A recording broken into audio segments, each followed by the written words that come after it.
how are you doing tonight on a Tuesday? Light comedy or just alcoholics? Which one? I live in Brighton.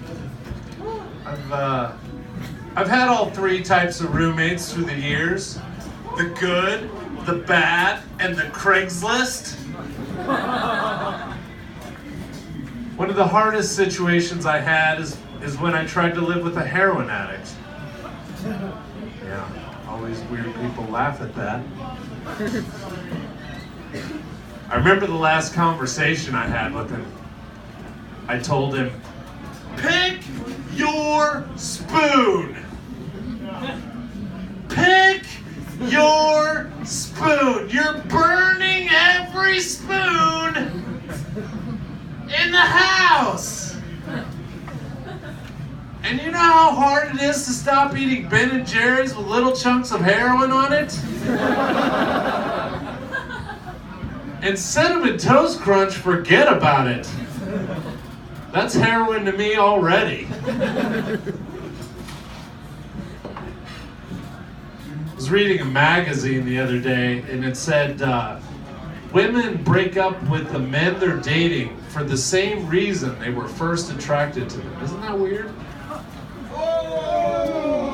See? I was getting all Def Comedy Jam in here. Oh! Sorry. That's what I was raised on, Def Comedy Jam. Yeah, it was weird. This magazine said that women break up with the men they were dating for the same reason that first brought them together. Which I thought was weird, you know? It also begs the question, how am I finding so many women initially attracted to bedwetting? Oh, he's a bedwetter. You guys had this Southern Ken restaurant? You guys had this? Southern Ken? You have? It's delightful, is it not? So good. I love when you enter, they say, howdy, y'all! Like, you know, it feels real forced because I'm from the South. Like she has some dickhead boss saying, make it real Southern as they enter.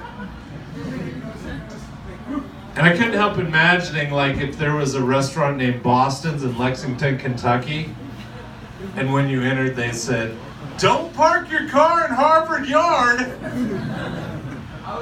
You're like, why are you saying that? And why are you saying that? There's just one question here. You enter in right this way. At Boston's, we're the only restaurant to still have a roundabout. We have two specials tonight at Boston's. Our main entree is our roads only have 3 different names. And for a dessert we have my cousin from Fall River has an oxy addiction. Which is a very dark, dark dessert.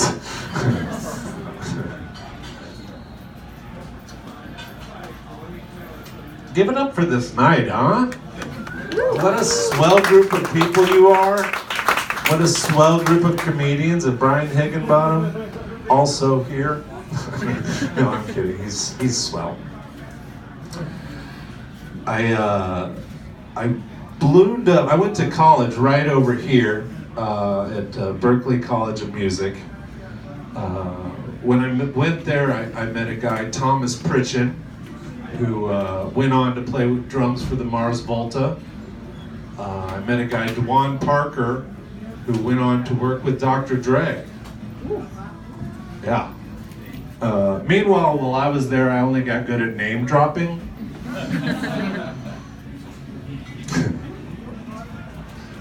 One of my actual friends was this guy Dan that now plays with Avril Lavigne and this guy Eric Andre, who some people know, who was my friend, but I'm also name dropping still. Eric Andre had the greatest prank of all time on my friend Dan. Like all elite musicians, my friend Dan had like 2 bands that just made him angry, like, oh. And one of those bands was 311. So what Eric Andre did was he put a bunch of signs around Berkeley that said, "Looking to start a 311 cover band, call Dan." Well, eventually Dan started getting pissed off by all these calls and started ripping the signs down. Well, what Eric did was figured out where his classes were and would put them in places that Dan never went. And eventually, Dan got the school involved. So anyway, 2 years passed. Eric eventually stopped. Dan never figured out who was doing this.